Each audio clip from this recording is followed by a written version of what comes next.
For the second straight season, the SEC will have no teams competing in the national championship game after Texas lost to Ohio State in the Cotton Bowl. Welcome into SEC Football Unfiltered, our podcast from the USA Today Network. I'm Blake Toppmeyer with you as always.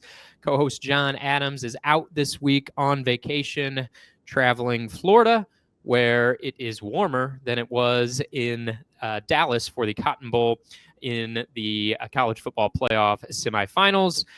Pleased to be joined by a couple guests today on the episode. A little later in the episode, we'll have Marc Weiszer from the Athens Banner-Herald in to talk Carson Beck's transfer, what that means for Georgia's quarterback situation in 2025. But first up, bring in David Eckert. He is the Texas football insider for the Austin American-Statesman. David was with me covering the postseason run for Texas. Pretty good year in Texas' debut in the SEC, but obviously fell short of the national championship game. So we'll get to the Cotton Bowl in a moment. But David, I guess first off, like, what do you make of this year one of Texas in a new conference, right? Because like there was this whole narrative around it of, oh, is Texas going to learn what real football looks like? Is this going to be an adjustment period in the SEC? And then lo and behold, Texas makes it to the SEC championship game and is the last team standing in the playoffs. So from the SEC. So how would you sort of grade this debut from the Longhorns? Yeah, well, I think you have to couch it with a couple of things. And first is, I think it's apparent that the SEC now is not what it was 5 years ago. Okay. Or even, 3 or 4 years ago when it became clear that Texas was going to make this jump and everybody started saying that kind of stuff. And the second thing is Texas played like a ridiculously soft SEC schedule, like really, really easy by SEC standards, right? That said, I mean, you can't really ask for better if you're a Texas fan jumping into this, what I still consider to be the best conference in college football, even if it's taken some lumps and maybe the margin isn't as wide. But yeah, I mean, they win all of the games that they're supposed to. They make it to the SEC title game. I think they outplay Georgia in the SEC title game. I agree. They do some stupid stuff to lose that game, which is a trend for them. But yeah, I think as far as establishing yourself in a new conference, you can't really ask for much better. Looking at the Cotton Bowl, I thought Texas defense delivered. I mean, Ohio State looked good on their opening drive, but by and large, Texas lived up to its reputation, I thought, of being one of the best defenses in the country. I mean, 28-14 margin, but as we know, the final touchdown there was a defensive touchdown from Ohio State with the scoop and score from Jack Sawyer. But just not enough offensive punch from Texas in the key moments, and that's obviously a tall task against Ohio State. But I wrote about it after the game, that sequence near the goal line. I mean, that was really kind of the story coming out of the game. Texas had a chance late in the fourth quarter to tie it, get down to the 1 yard line, first and goal from the 1, and can't punch it in on first down. Second down, Steve Sarkisian, who's one of the nation's premier play callers, offensive minds, no doubt about it, but I thought made at the very least a curious play call on second down. Some people would call it an awful play call. Some people would call it a bold play call that didn't work, but try to toss sweep off the edge. And it's one of those plays that, like, if you try quarterback sneak from the 1 yard line and it doesn't work, like, you get 2 more shots from the 1 yard line. You try toss sweep from the 1 yard line, it doesn't work. And that's how you're facing 3rd and 8. And so the play that'll be remembered will be that 4th down strip sack from Jack Sawyer. But I really thought it was a second down play that lost 7 yards that put Texas behind the 8 ball in that situation. Just what do you sort of make of that sequence down near the goal line? And I thought that might be an opportunity to see Arch Manning, who we saw in short yardage situations, at different points throughout the season. Yeah, I guess 2 things, and I'll start with the sweep. That play went from my point of view anyway. That play went from curious to pretty indefensible based on who they ran it with. That they pitched it to Quintravian Weisner, who is a really good football player, but if you're asking him to beat a defense full of elite athletes out on the edge, like that's just not what he's good at. He's a bowling ball. You have a guy who is good at that in Jaden Blue, and they, for whatever reason, they chose not to give him the ball there. So very, shaky play calling there at best. And I agree with you. I mean, Arch, because in the red zone specifically, where against good teams, Texas has had huge problems, like huge problems. I wrote about it. Their touchdown rate against good teams this year, under 45%. Actually, I think it was 46% in the red zone. So that's a horrible number. That's really bad. So, I thought that would have been a good spot for Arch.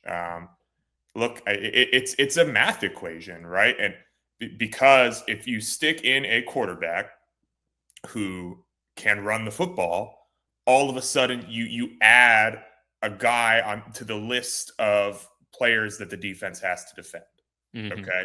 You do not have to, Quinn Ewers, for everything that he is not somebody that you have to worry about like a zone read or an RPO in that situation. So, and I guess on top of that, with that Arch package that they introduced, I think Texas A&M week, so that would be the final week of the regular season, they never threw the ball with Arch. Right.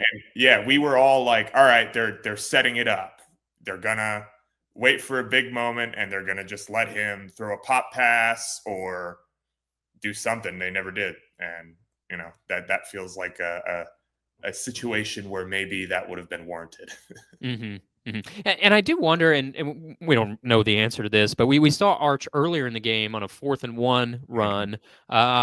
Beautiful play call. I thought it worked to perfection. Arch bounced it off the right edge, moves the chains, but he was down before he fumbled, but the ball did come out on that play, and there was no harm done because he was down just before he fumbled. But I do kind of wonder the fact that the ball came loose when we saw him, in the back of is that in the back of a coach's mind when he thinks season on the line here, down at the 1 yard line, do I put my backup in, for some quarterback run game when I put him in earlier in the game and it worked, but he darn near fumbled before he got to the ground.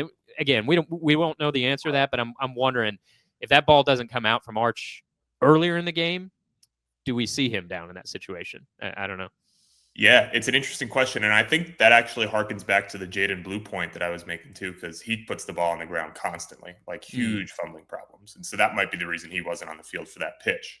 Texas as a whole this year just like fumbled a ton. I don't have the total in front of me, but it just felt like the ball was on the ground 2-3 times a game. Really big problem for them. So that definitely could have been part of the calculus for sure. So now going forward, Arch Manning spent this season as the, most famous backup quarterback in college football. And, even in the best of times, the backup quarterback is usually one of the most popular guys on the team in terms of the fan base. But anytime, Quinn Ewers would have a bad quarter or a bad drive or something, it just felt like, okay, is this going to be Arch's time?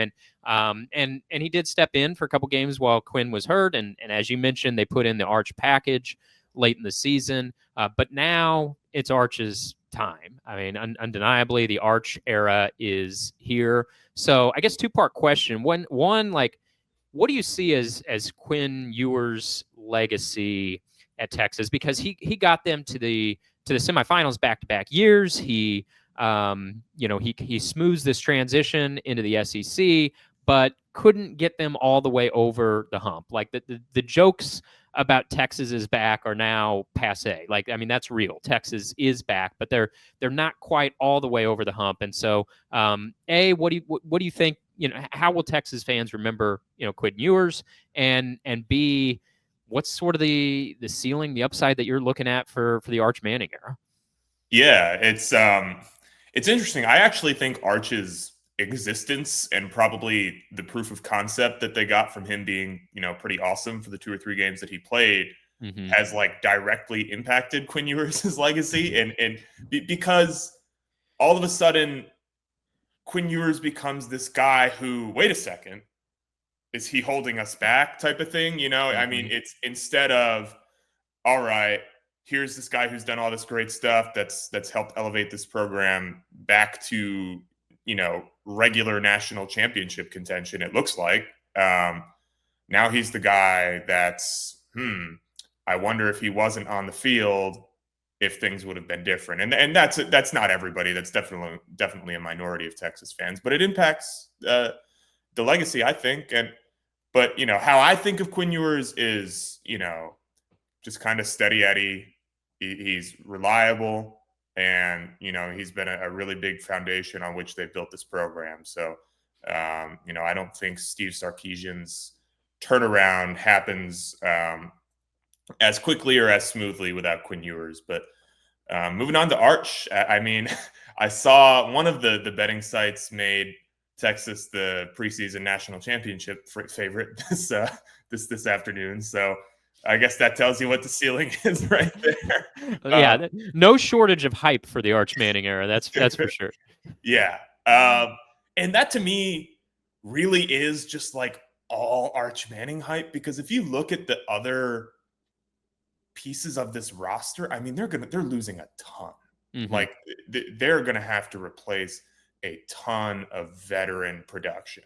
So when you look at that and you ask, okay, what's carrying that? It's Arch. I mean, it's the external opinion of what Arch Manning can be. So yeah, I mean, the ceiling is, dominant Heisman Trophy winning season, I think, and I don't think that's ridiculous. I'm not saying it's the most likely outcome, but I mean, you're talking about a guy with all the tools. So how much of that, David, is based on the last name versus what we see? Because it's not like we haven't seen him. We did see him in a couple starts. He looks good. He's got some running ability. He's not a run-first quarterback, but he's got some wheels. We've seen that. Was a very accurate passer. So I guess how much of this Heisman Trophy talk for Arch, this can they win the national championship talk, how much of that is based on the fact that Manning is stitched on the back of the jersey versus, what we've seen from this guy is he looked pretty good.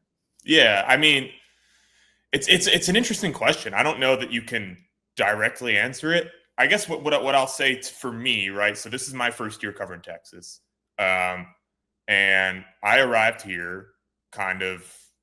All right. I mean, obviously, you're cognizant of Arch Manning and the recruit that he was, but there is a little bit of skepticism. All right, right. Is it just the Manning name? But then you watch him, and it's like, man, I don't think so. I mean, I'm at the point for me, and I can't speak for other people, but for me, it's not about the Manning name. For me, it's, all right, here's a dude with some of the best athleticism that you'll ever see in a quarterback, period, with an absolute cannon for an arm, who's gotten to just sit behind Quinn Ewers for 2 years and learn. So physically, the tools are top shelf, period.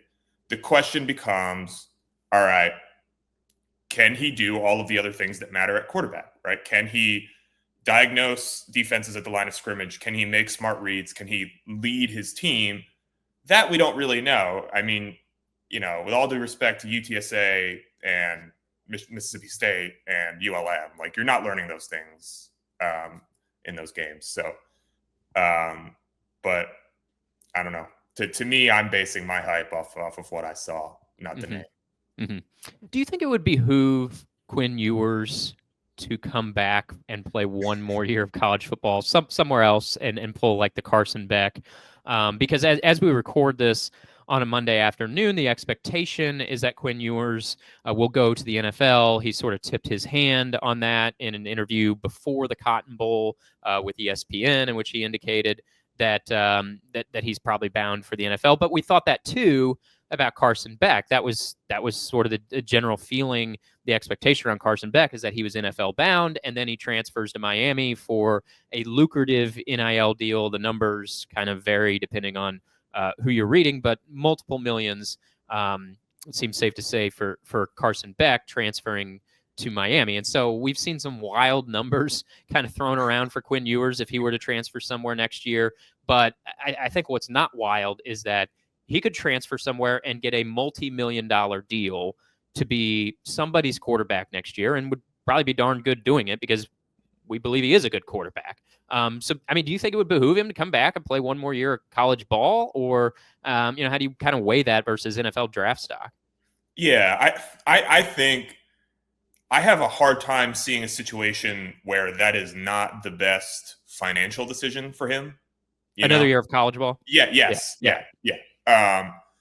Right, because look, I mean, you're going to make probably Carson Beck money, if not more, and I mean, you're not getting that from the NFL right now. I'll tell you that. Like, he is not I would be flabbergasted if somebody takes him in the first round, like was kind of being projected preseason. That's just not the season that he had. And so, I imagine, and this is just me speculating, there's got to be something else going on in the calculus for him that says this is what's taking me to the NFL. Because I think strictly dollar signs, I think the move would be to play college football, if not at Texas, somewhere else. But I think I've kind of wondered about that too, because I agree with you that his highest earning potential for just 2025 would probably be to come back, hit the transfer portal, go somewhere that needs a starting quarterback and cash in, a deal in the multiple millions. I also wonder, does he see this as an opening in the draft for, I think to your point, it would be surprising if he's going to go in round one. But when we look at the quarterbacks who are coming out this year with all the guys that are coming back versus what seems like it could be a very crowded draft for quarterbacks next year, like maybe he's playing the long game here and thinking I'll take a little bit of a financial haircut in 2025, but, long term, maybe I'm better off coming out this year and going maybe round 2 or 3 versus getting into what could be an incredibly crowded draft class next year. And who knows where he goes off the board then. Yeah, that's true. That makes a lot of sense. I mean, beyond the obvious guys, your Shadurs, your Cam Wards, I think there's a lot of ambiguity behind him. Especially, I just saw Drew Aller is definitively coming back to Penn State. So beyond that, you can. It's a big question mark. Yeah. So test well, impress people, and maybe there is an open door, and that won't be there next year. I think pretty definitively. All right, let's wrap up with this, David. We've touched on the Arch Manning era is here, and as I look at the SEC quarterback class for next year, it's I don't know if I would say it's weak, but I would call it average. This in 2025, it's not shaping up as being the absolute pinnacle of quarterbacking in the SEC, which we saw as recently as a few years ago, right? I think probably even as recently as the 2022 season when Hendon Hooker was at Tennessee, Stetson Bennett was at Georgia, Bryce Young was still at Alabama. Up and down the conference, there was elite quarterbacking play, and that was the case for a handful of years for the SEC. And when we talk about SEC dominance, there's a variety of reasons why that happened. But at least, up until the last couple of years, the SEC had really an unmatched run that it had never really had in its history of elite quarterback play. And I don't quite see that shaping up for next year. Could be still another transfer drop or two to drop and might change the outlook a little bit. But as I look at it, there's probably 4 or 5 guys kind of at the top of the pack for looking at quarterback ability for next year. So of these, I'll throw 5 guys at you, and you tell me which would be you get the first round in your SEC quarterback draft for next year, who you're taking. So 5 guys I'll throw at you. Garrett Nussmeier, the veteran from LSU, coming back for another season, delaying the NFL. Lenora Sellers, who had a breakout year with South Carolina this year. DJ Lagway, who had a breakout year after taking the reins at Florida. The aforementioned Arch Manning. Or I will throw in, as a guy who made the playoffs, was pretty up and down debut season as a starter at Tennessee, but Nico Iamaleava came in as the number 1 ranked recruit in the country just a couple years ago. So you can have any of those 5 guys as your quarterback at an SEC school next year? Who's your first maybe one or two guys off the board? I'm debating between Arch and DJ Lagway. That's where I'm at. I think those are the top tier. I'm gonna go with. I just think Arch has better tools. I really do. And I'll give you one for free, Blake. Yeah.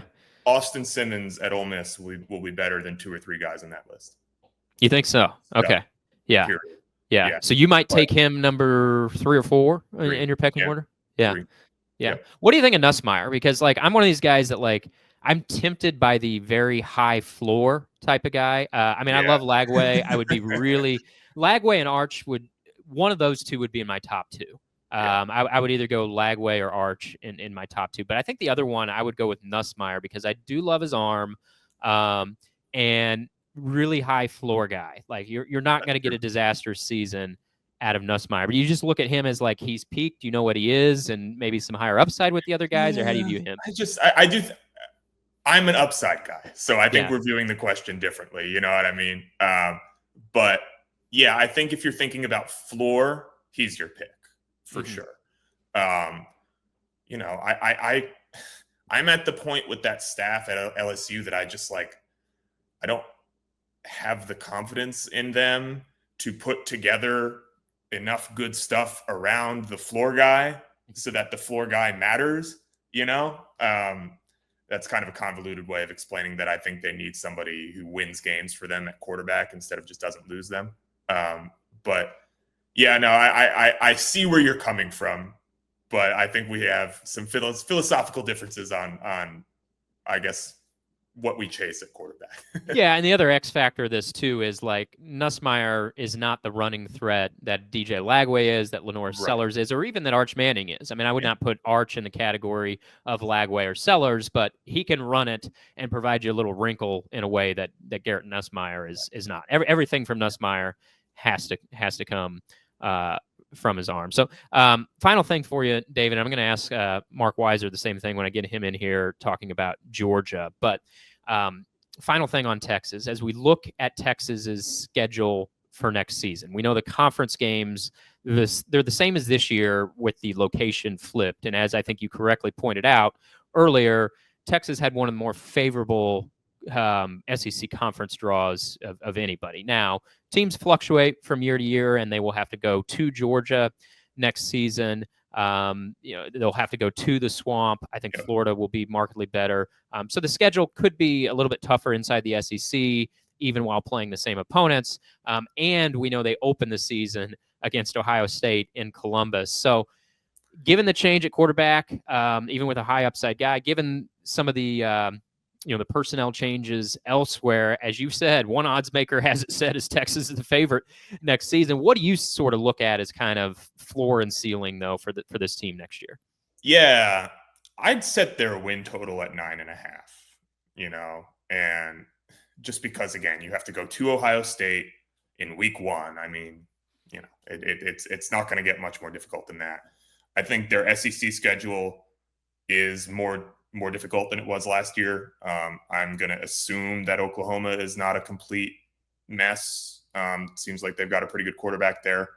I think Florida is going to be a top 15-ish team on the road. Georgia, again, on the road. Like, there are games that it's not a surprise if Texas loses them that are on the schedule, which I think, pretty much every game except maybe Georgia felt that way for Texas in 2024. So, I'm setting the line at 9.5. I think I'd probably, if you're asking me to pick a record, I'd go 10-2. I think 9-3 is possible. Look, there's a world where Arch is not that guy and they really struggle.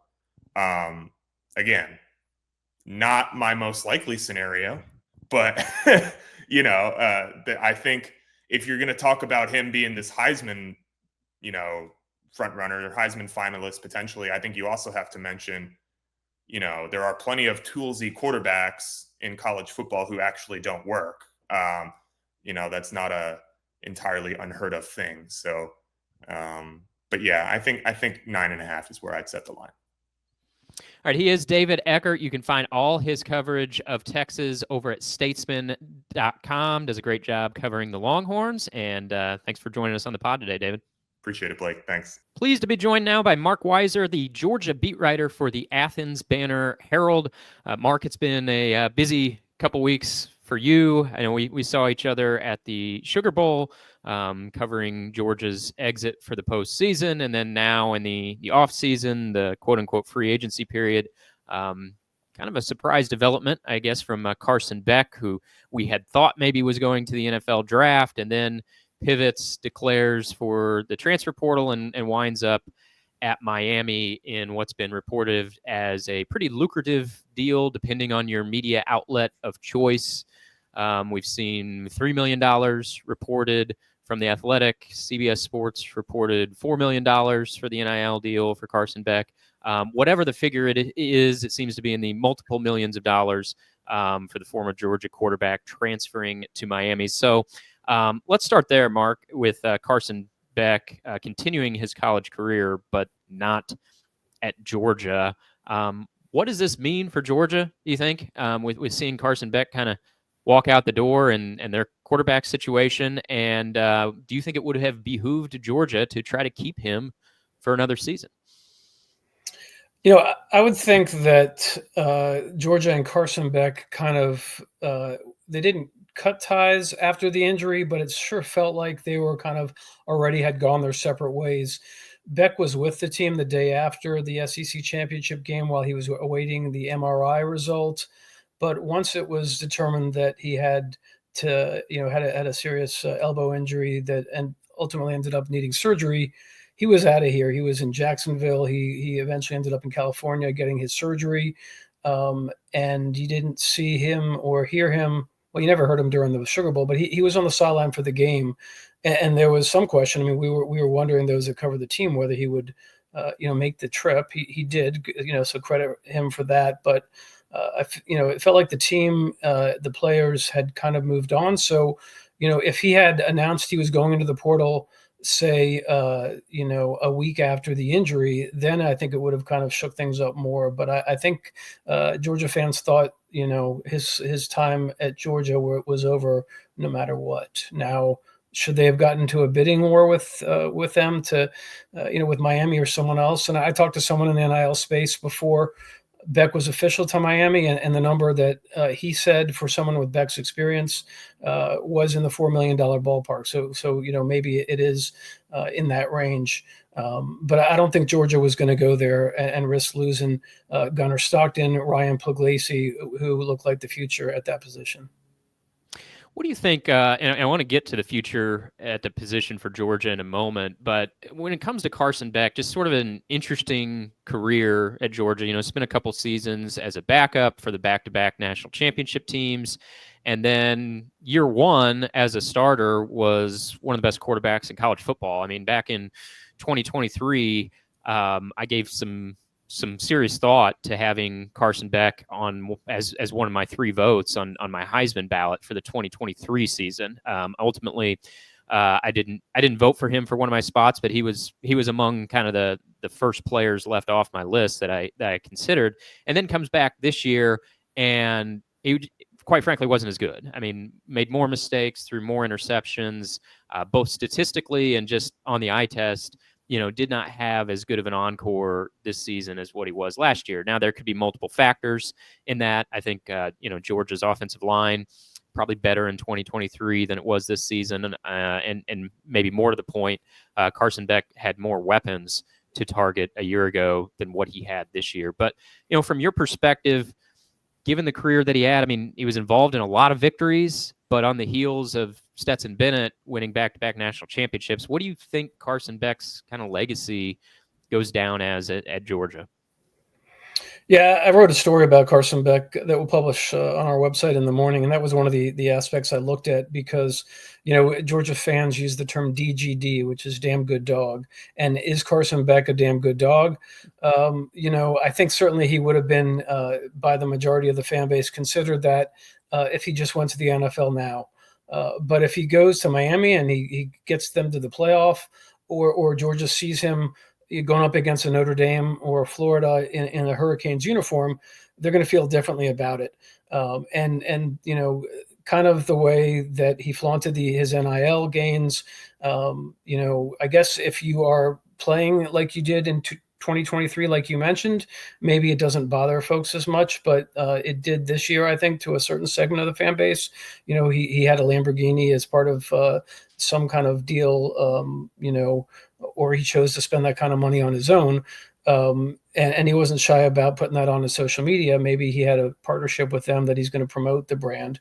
But in any event, I think the fact that he waited, he was a rare fifth-year quarterback that didn't start until his fourth year. You got to give him credit for that. He goes 24-3 as a starter at Georgia, gets into the SEC championship game in back-to-back years, including this year when they had as tough a schedule as anyone in the country. He didn't play as well. He had 12 interceptions in a 6-game stretch. And then he didn't throw an interception in his last 4 games. So, just an uneven type of season. And no Ladd McConkey, no Brock Bowers, and as you mentioned, no offensive line producing to the same level.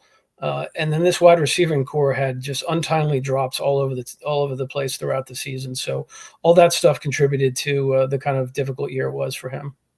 Yeah, it's interesting because if we would have had this 12-team playoff a year ago, obviously Georgia would have gotten in, would have been, seated in a pretty good spot, and would have been a team that nobody wanted to face in the postseason, almost like Ohio State is this year. Ohio State, they would have been left on the outside, left out in the cold if the 4-team playoff was still here. But with the 12-team playoff, they're in. They're one of the most talented teams in the country, and they're proving it, and getting to the national championship game. For Georgia, last year there was no safety net. They lose in the SEC championship game, and in a crowded 4-team playoff, they got boxed out. Although I think most of us feel like they were one of the premier teams in the country last year. They just suffered their loss at a bad time, and it was a really crowded field last year. But it does make me wonder, like, if they would have gotten in the playoff, could they have won it all? I think, I don't know if they would have won it all, but they could have won it all.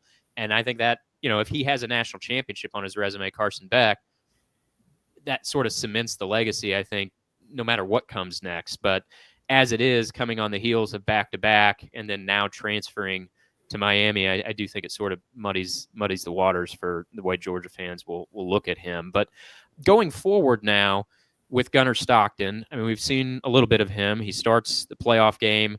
I don't think Georgia lost the game because of him. I know some people might say that, and obviously his fumble just before halftime sort of changed the game.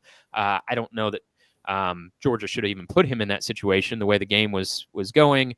I think they kind of put him in a bad spot. His offensive line put him in a bad spot, and obviously a key play in the game. But, he flashed some upside. I thought he's got some running ability. He made some big throws. But I also didn't look at this guy, small sample size, but I didn't look at him and think, like, now there's a guy you can win the national championship with. I thought, he seems okay. He seems like he'd be a serviceable quarterback. But I didn't get national championship quarterback type vibes from him. And that's, again, early returns. But, as we sit here mid-January, some portal activity still going on, but a lot of your big name quarterbacks have already kind of landed.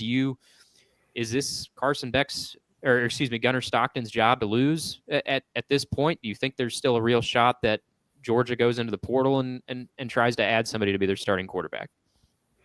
Yeah, I mean, I think Gunnar is clearly the favorite for the job. I think Ryan Puglisi, who his spring was cut short. He was an early enrollee out of a school in Connecticut. I think he's a Massachusetts native. He's come along better, during bowl practices, and I think he has the ability to push him. So it'll probably be one of those two guys with Gunnar, the main guy. I mean, Georgia's always looking in the portal for quarterbacks. I mean, they brought Jaden Rashada along, signed him, a year ago after spring practice ended, and then he just exited himself after the season. They seem to always be engaged with quarterbacks in the portal. And who knows if somebody that has, starting ability. I mean, Southern Cal's quarterback now was a one-day commitment to Georgia last spring as well. So I'm not ruling anything out. I think they're going to always consider. I mean, Jamie Newman came in here as a portal quarterback, and also exited before a season started. He was the former Wake Forest quarterback. That's back in 2020, I think it was. So, but it'll probably be Stockton or Puglisi, and Georgia's always going to look to upgrade there. Now, I do think the way you kind of read Stockton is fair. I mean, I don't know. It's hard to say that at this point that Georgia has a better chance to win a national championship in 2025 with Gunnar Stockton than they would with Carson Beck. But could Georgia have won the national title in 2021 or 2022 with Gunnar Stockton? With the cast on those teams, maybe. I think that's Georgia's not going to have that kind of roster in 2025, or maybe going forward, given the way the distribution is now in this transfer portal NIL era. Yeah, there might have been a lot of quarterbacks out there that could have won a national championship. Maybe not back to back, but maybe one out of the two. You give as much talent around them as what Georgia had, in that 2-year run. To your point, I think there's more than a few quarterbacks that probably could have won the whole thing. But I think to your point, Georgia doesn't have that type of roster anymore. Doesn't mean it's a roster full of scrubs. It's still a good roster. Kirby's still signing good recruiting classes, although maybe not running away with the recruiting wars as he once did during the earlier days, I guess, of his tenure, and all that talent came to fruition in those back-to-back title teams. How do you think Kirby's adjusting to this? I guess we're still calling it the new landscape of college football, though it's not really new at this point. We're almost 4 years in to the NIL space and the immediate eligibility for transfers, and you can transfer as many times as you want, and that whole bit.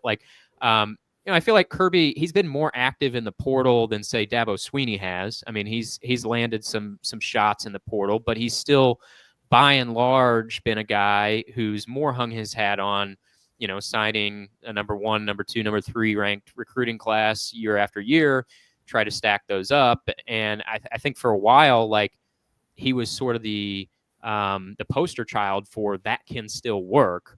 Although, now after back-to-back seasons in which they didn't reach the national championship game, fell a little bit short, it kind of brings that into question. So I guess what's your perspective on that? Do you think Kirby needs to do a little bit more in the portal? Do you think he's still doing enough, in the high school recruiting circuit that he can get back on top with the way he's doing it and using transfers as to kind of, I guess, plug a need rather than hang his hat in that area?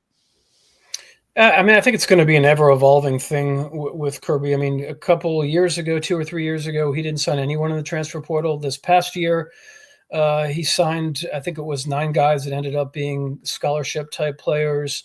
But, more than half probably didn't pan out. Michael Jackson, a receiver from Southern Cal, I don't think he played maybe 1 game this year, and he already went back in the portal. They brought a DB from Oregon that never saw the field. So a lot of these guys that they brought in have been to kind of fill gaps of depth pieces that have left themselves. And Georgia's, that Kirby was bemoaning that in August, that they just didn't have the type of depth that they used to have. I mean, if you look at Penn State's, semifinal team, they had 2 DBs that were contributors that played at Georgia at one point. I mean, Jalen Kimber went to Florida first, then went to Penn State. So they just had Damon Wilson, who is a edge rusher that probably would have been a starter next year. He surprisingly went into the portal last week. And, Ohio State's safety that transferred from Alabama was a big Georgia-Ohio State battle last January that Georgia lost out on. So they're not necessarily opening without knowing the details. It doesn't seem like that they are opening the pocketbook as much as some other teams. I think Kirby ideally would like you to prove it at Georgia first and then get paid at Georgia. So, whether he changes his mind about that, that's probably something that he'll evaluate, whether it's player by player or season by season. But they did upgrade a wide receiver and safety in the last couple of weeks, and those are 2 big areas of need.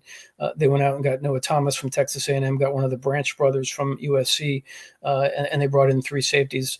So, they're gonna get guys at positions of need for sure. What do you think Georgia's ceiling is next year? I mean, it's hard to know. I know exactly what a roster is going to look like in January. There are still a few dominoes that can fall in the months to follow. But just projecting ahead with their schedule, Georgia's got it pretty favorable in the non-conference schedule next year. They play, one group of 5 opponent, Georgia Tech, in the rivalry game. But the conference schedule is the same as it was this year. It's just the location of the games are flipped, and we know that they played one of the toughest conference schedules, maybe the toughest conference schedule of anyone out there. So, next year that means at Tennessee, home against Alabama, at what should be a much improved Auburn team, home against Ole Miss, and then home against Texas, rivalry game against Florida. I mean, there are landmines up and down that schedule, and we've kind of talked about a little bit of the uncertainty at quarterback and sort of a roster in transition. So, as you handicap it, what's sort of the ceiling that you kind of project ahead for Georgia next season? Because for so many years now, the ceiling seemed like national championship. It didn't mean that they were always going to get there. They did a couple times, and then were in contention, the past 2 seasons. But I'm wondering if that ceiling is still the same next season. Yeah, I mean, this is still Georgia football. The ceiling is going to be national championship, I think, as long as Kirby's here. And I got an email on some odds for next year. I think I saw Georgia's second highest odds to win the national championship. Now, that just might be, the history of the program the last several years. But, you talk about getting those SEC games at home. They scrapped a game with UCLA that was going to be, I think, maybe the season opener or week 2. They got rid of that about a year ago and replaced it with Marshall at home. So maybe they knew that the non-conference, or they got lucky knowing that non-conference really didn't seem to matter this year in terms of how you got ranked in the playoff positioning in top 25. But I mean, I do think the presumption that Georgia was going to be a playoff kind of lock, 8 out of 10 or 9 out of 10 years, maybe I would drop that down a little bit, right? So it won't be as easy. But I do think that they do still have talent on the roster to win national championships. They just don't have as much of it, and they need to probably coach better. They need to be innovative with their offensive design and schemes, and which is a hard act to follow when you had Todd Monken, doing it on the NFL level at a high level, and then Mike Bobo coming in and kind of keeping that level last year, but this year certainly a drop off. And, maybe the receiving core will be better. Maybe the offensive line, which loses 4 starters, maybe that'll turn out to be a blessing in disguise. All right, well, certainly an interesting offseason ahead for Georgia, topped by the change at quarterback. You can find all of Marc's coverage of Georgia's offseason over at onlineathens.com. Again, Marc does a great job covering Georgia for the USA Today Network, for the Athens Banner-Herald. Marc, thanks for stopping in today and kind of handicapping what's ahead for Georgia. Yeah, enjoyed it. See ya. All right, and thanks to you for listening to this edition of SEC Football Unfiltered. We'll be back with you next week.